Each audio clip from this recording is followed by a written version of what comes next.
to PHA 302, another study session of your course. The last time we met, we talked about study session 1 and study session 2, where we discussed extensively on the general principles of drug administration. And we have so much taught all the principles of drug administration, and I hope that has stayed and we are reading it. So today we want to go in study session 3, which is calculation of drug dosages. Calculation of drug dosages. And by the way of introduction, discover that all the hospitals, pharmacies, they dispense drugs, either as single doses or in a unit dosage. So nevertheless, on occasion, the nurse must compute a drug dosage because it differs from the dose of the drug that is available. That is, when a drug is being dispensed from the unit, from the pharmaceutical or from the pharmacy of the hospital, you as a nurse, a particular dosage might be dispensed, and you as the nurse must determine the dosage that will be given to the patient. In that, it might be that a particular dosage has been dispensed, another dosage has been prescribed by the doctor. So you are the one that will be able to know which dosage you are going to give, which dose you are going to give to your patient, and how you are going to make it come in that dose that you want to give. So as a result of this, nurses must be familiar with the calculation of all forms of drug dosages. And so in this study session, you will be able to understand the systems of measurement of drug dosage, how the drugs are being measured. Then explain different forms of calculating dosages of drugs, understand various ways of determining the pediatric dosage of drugs. So firstly, we want to discuss the system of measurement.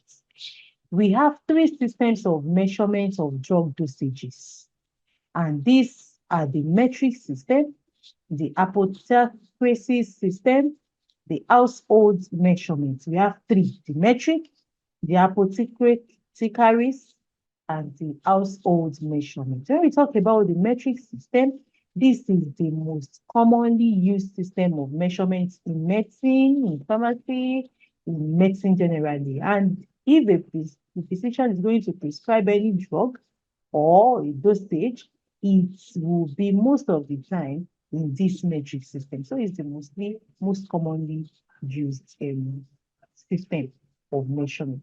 We have the apotheosis too, and almost this has been used in ancient past. It is no longer in use for now again. It's just once in a while, but it's not common again. It has been used in ages past. Then we have the old household measurements too, which we'll be talking about.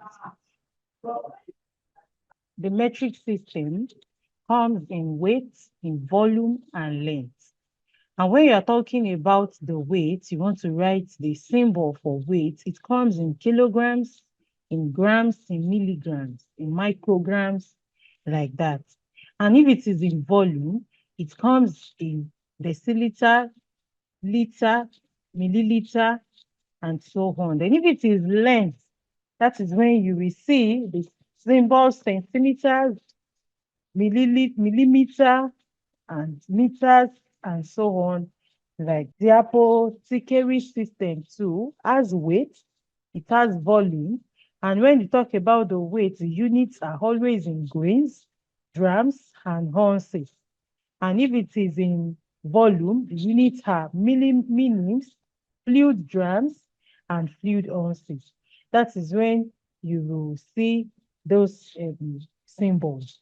Then when you talk about the household measurement, that is when you talk about the tablespoons, teaspoons, pints, quarts, gallons, and so on like that. So it's very important for us to note all of these system of measurements as it will make us to be more familiar with things we do on the world.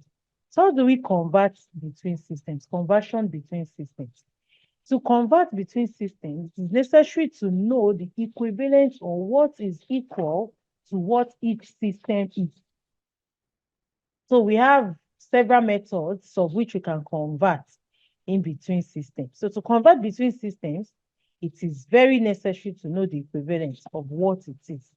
Example is when you are asked to convert 120 milligram metric, that is in metric, to grains, which is apothecaries. We have talked about the three systems of measurement. And you're asked to convert from one system of measurement to another system of measurement. You discover that you use the proportion and the known equivalent. You must already have the equivalence of a particular system you want to convert into. And so in this case, we discover that 60 milligram is equal to 1 grain. So when you now want to convert 120 milligram to grain, you discover you will say 1 grain is ratio to 60 milligram, which is we want to get the gram of it, the grain of it in 120 milligrams. You understand? So you not just say 60x, mathematics, every one of us will know mathematics. If it is in class, we would have used chalk and explained it. Just discover that 60x will be equals to 120, and 120 over 60 will give us 2, which means that 120 milligram of 120 milligram in metric is equal to 2 grains in apothecaries. So we want to, there are so many other examples. Convert 1 gram, 1 over 100 apothecaries to metric. In apothecaries, there is a use of fraction, and not this one is not used in metric system, but in apothecaries you can use fraction, and that is why that comes in 1 over 100. And that is, you now want to convert it to metric system, the fraction must first be converted into decimal point, or by dividing the denominator into the numerator. So you want to convert 1 over 100 to metric, you must first convert that fraction into a decimal value which will be able to give you a suitable figure for conversion into metric. Also, to continue with converting within the system, sometimes it is necessary to convert within the same system. We have talked about converting from one system to another, but even within the same system, we can also convert. That is when you want to convert from milligrams to grams, grams to milligrams.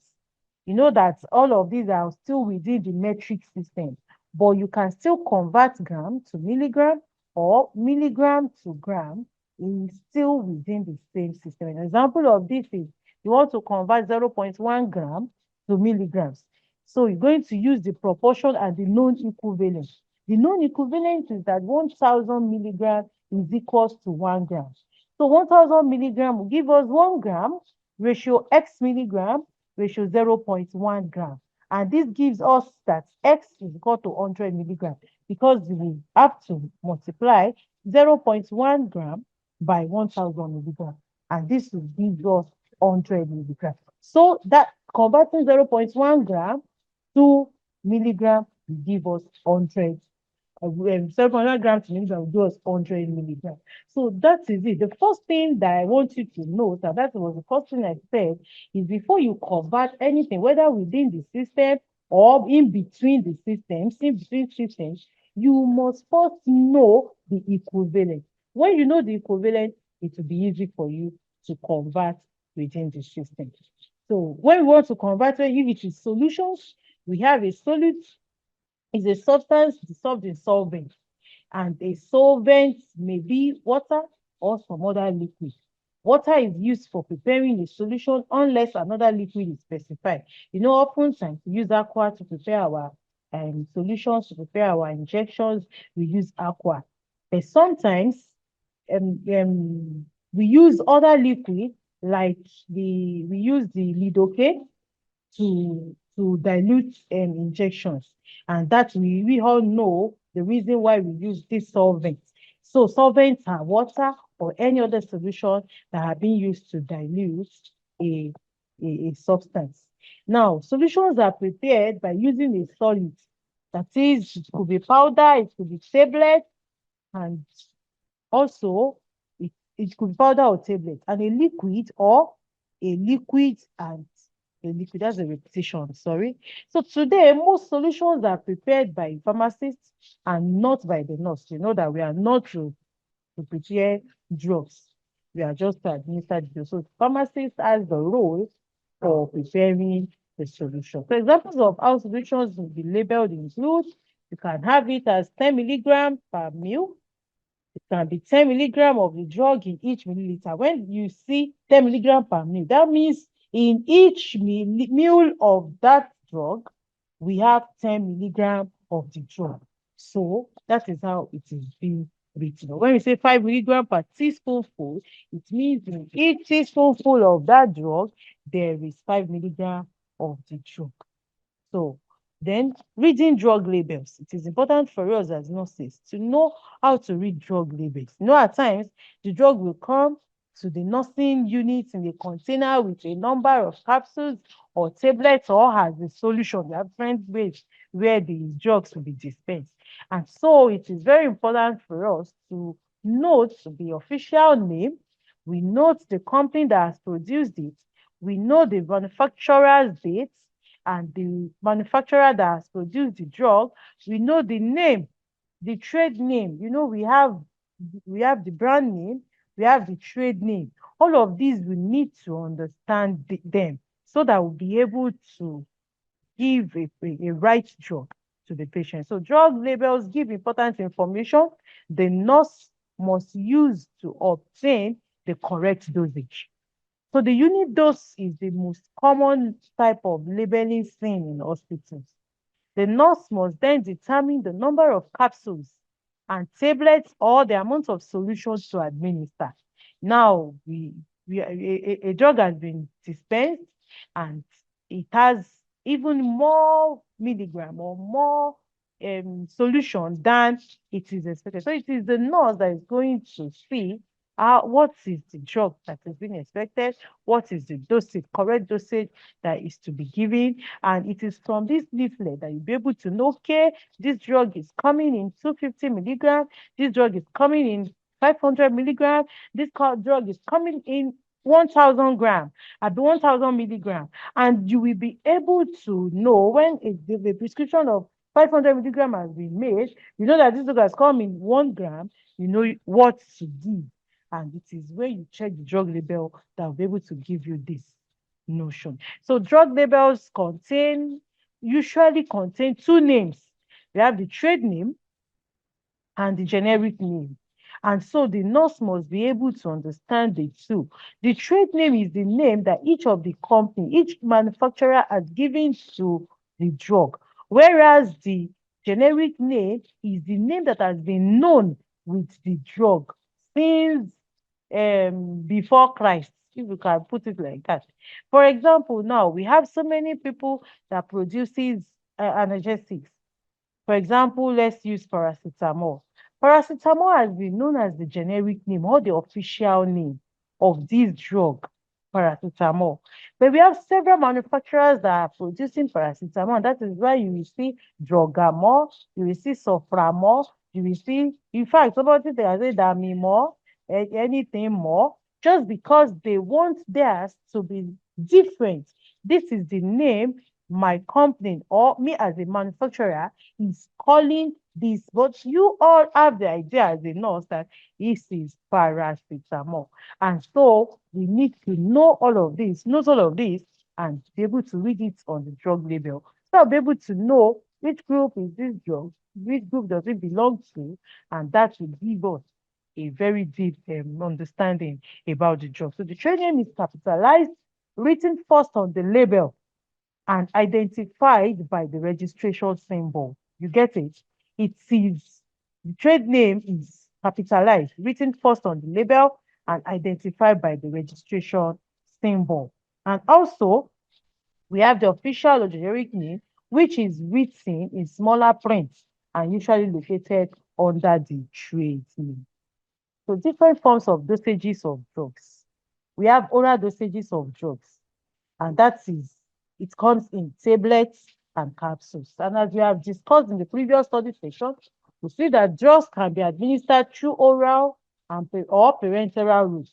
So we will discuss that about the dosages of drugs under these two categories as well, the orals and the parenteral. Talking about the oral dosages, we have the tablets and the capsules.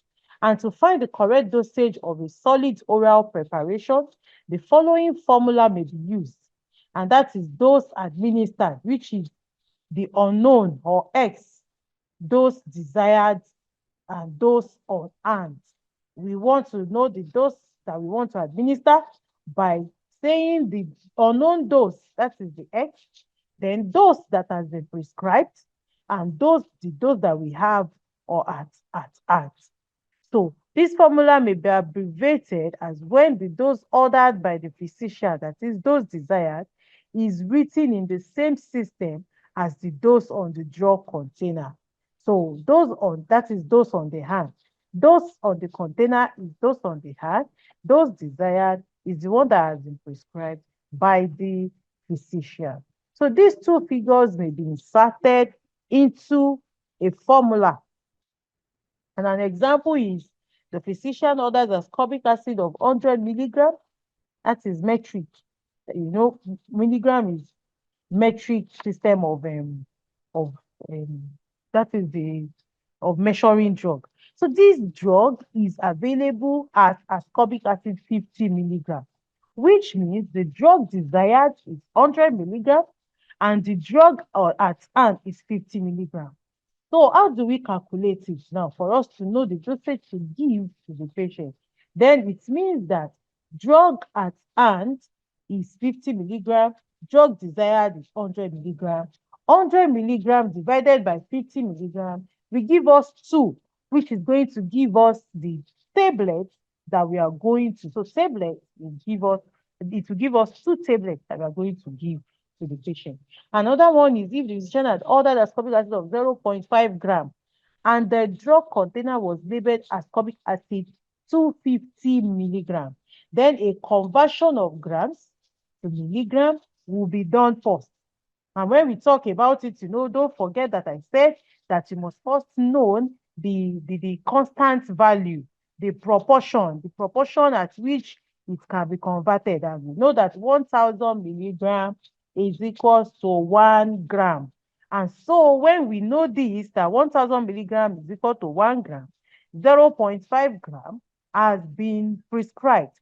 And the container comes with ascorbic acid of 250 milligrams. So we will discover that we will be able to say 250 milligram, 1,000 milligrams divided by 250 milligrams will be equals to 0.5 milligram over X. You know that we don't know the tablet yet. Then you'll be able to cross it in our mathematics and you'll be able to give us the answer. And we discover that after changing 0.5, first change 0.5 to gram, we'll be able to now use, okay, when we change 0.5 to gram, it will give us 500 milligrams. And so we'll be able to know that the amount of tablets to give is going to be 2 tablets. So it is very important for us to note this. We have so many examples. You can as well check in your notes. So we have another example, which is the physicians may order codeine sulfate, and that is in apothecaries, that is grain. And the drug container is labeled codeine sulfate 50 milligram. The first thing you do is to convert grains to grains to milligrams. And that is 60 milligrams is equals to 1 grain. And X milligram will give us 1/4, or therefore, you say 1/4 grain is approximately equivalent to 15 milligrams. And so you'll be able to now divide your 15/60, which is going to be 1/4 milligram as well. So you'll now be able to calculate the amount of drug or the dosage of drug or the tablets of drug that you want to give the patient.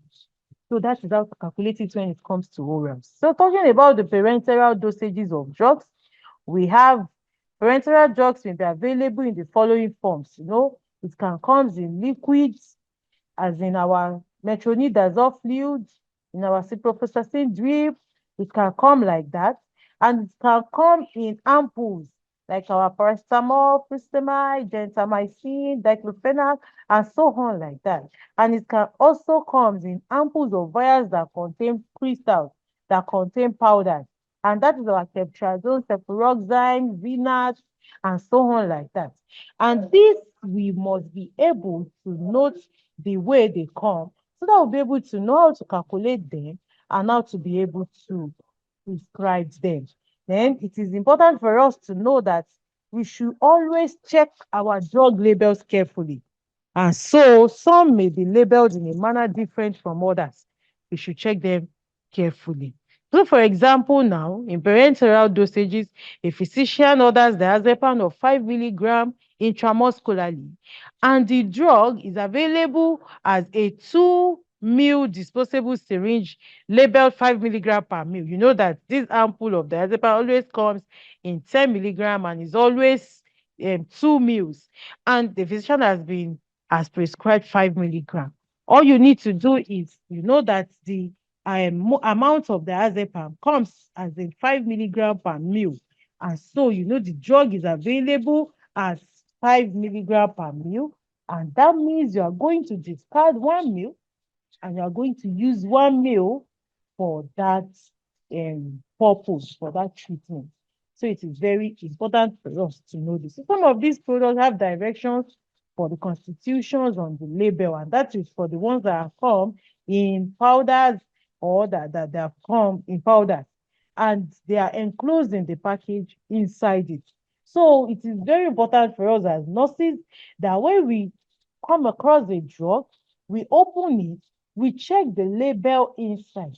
Oftentimes, this way of medication dosages, how to reconstitute, and so on, has been indebted so well in all these labels. And so from there, you will be able to know what to do. You'll be able to know how to give the dose, what amount to give, and so on. So after reconstitution of any multi-dose vial, you must note that the name of the diluent, you must be sure that you are using aqua. And you all understand, I'm sure we know that when we want to give an IV injection, we use aqua. But in case it is an IM injection, we can use lidocaine solution. So I hope nobody will go and use lidocaine to dilute an IV injection. Please let us take note of them. So after reconstitution of any multi-dose vial, the following information must be added to the label. When you want to, you must add it to the label. Amount of diluent added.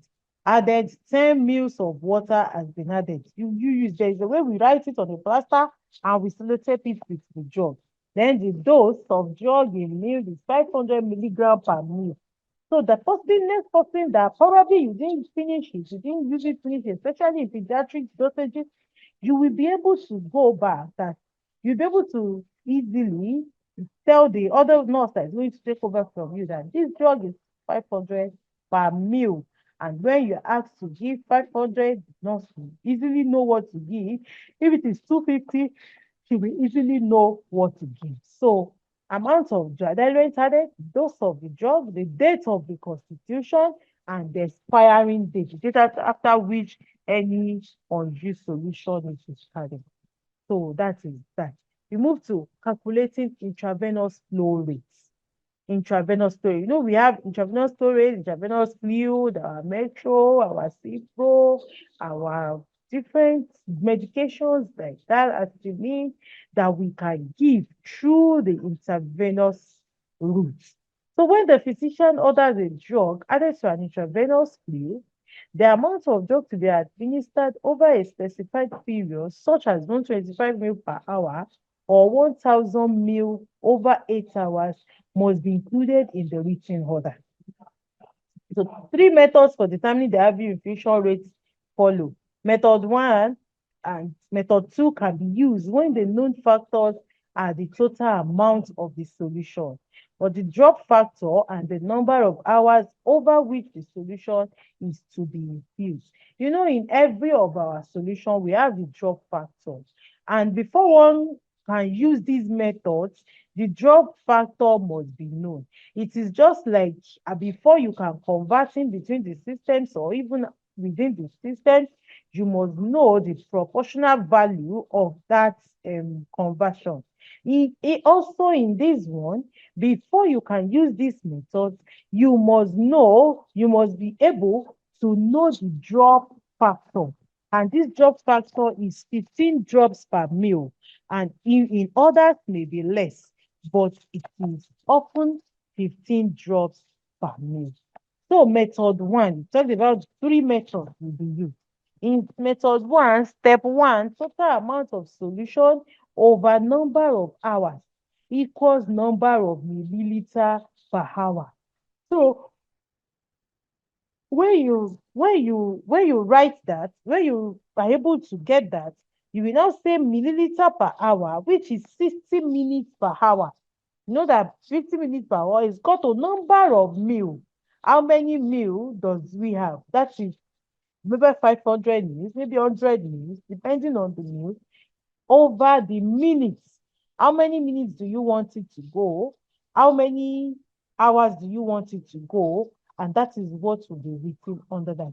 Then you see, I'm sure everybody knows how to calculate fluid weight. Another example is 1,000 ml of an infusion of an IV solution is to infuse over a period of 8 hours. The drop factor is 14. Drop factor is 14. And in step one, 1,000 ml over 8 hours or 125 ml per hour. 125 over 60 minutes or 2.08 mil per minute. And that is what it will give us. Then it will give us 2.08 times 14 is equal to 929 drops per minute. So those are the ways by which we can calculate our fluids, calculation of fluids. Then we have another method, which is method 2. And this is the total amount of solution over number of hours, then over number of milliliter per hour. And this is very important that we understand this method, this steps. And so it is when we say the total amount of solution over number of hours, that is 500 mils, for example, over 4 hours, probably is going for 4 hours, and you multiply it by the drop factor. So step 2, milliliter per hour, also in step 2, we have milliliter per hour divided by drop factor divided by 6.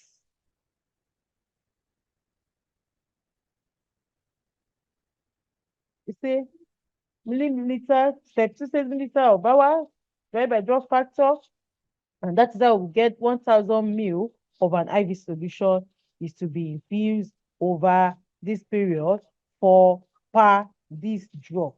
And it's going to give us 33 to 34 drops per minute. And we all understand that amount to be infused over the time that we want to give the patient, then over the drop factor that has been given.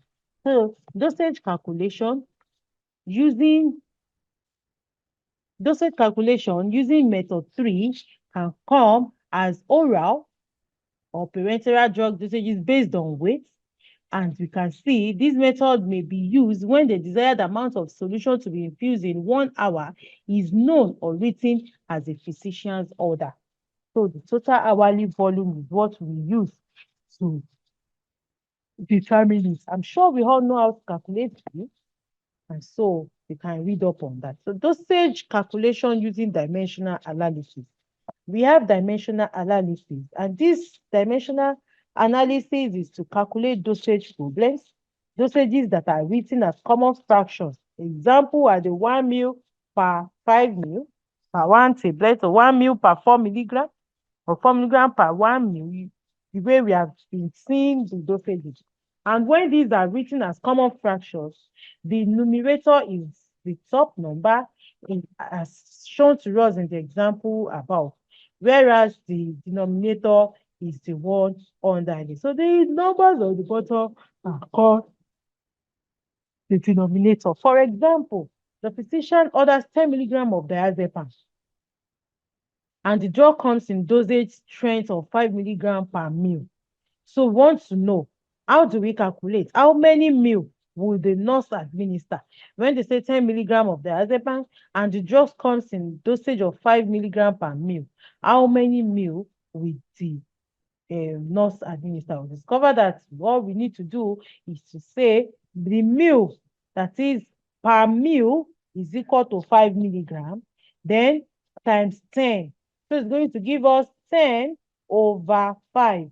And that is going to give us that we are going to give 2 ml of that drug. And that is what we administer. Another example is when the physician orders 0.4 milligram of bupropion and the drug label reads 400 microgram per ml.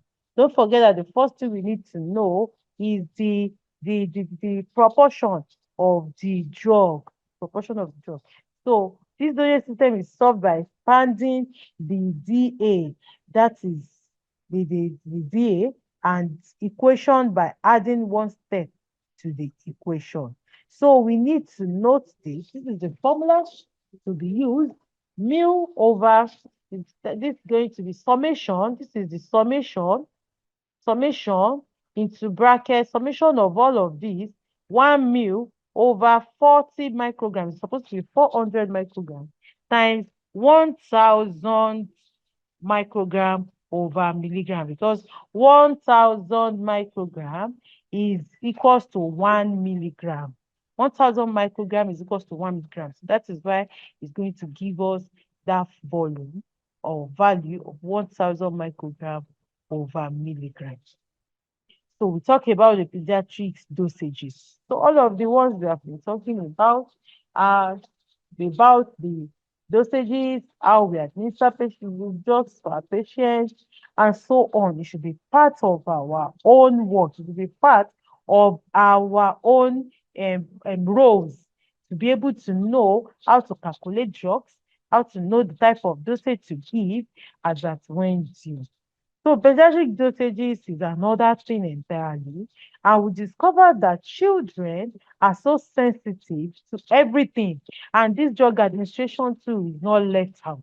And the dosages of drugs given to children are usually lesser than those given to adults. And so we need to note this and be able to note some things that may determine the dosage of these children, of these pediatric patients. The first one is the body surface area. When you say the body surface area, discover that charts are used to determine the body surface area in square meters according to the child's height or weight. You know, we have a chart that you use for children from birth. You'll be charting it as how the child is growing, how the child is growing. And so something like this is what we use to be able to know the weight, the height of the child. So we have the formula written as surface area of the child in square meters will be equals to X in usual adult dose will give us a pediatric dose. So the figure of for the average body, body mass area, body surface area of an adult is 1.7. That is the average body surface area of an adult. So pediatric as well as adult dosages may also be based on the patient weight in pounds or kilograms. So pediatric dose can be weight of the child over average adult weight. For example, if a child of that weighs 5 kg or 10 kg wants to know the drug you want to use for the patient, you say after you might have asked about the weight of the child, you now write it, weight of the child over average weight of adults, which is 1.7, average weight of adults, and you now give us the solution. So that is how to calculate for weight. When it comes for age, it means the pediatric dose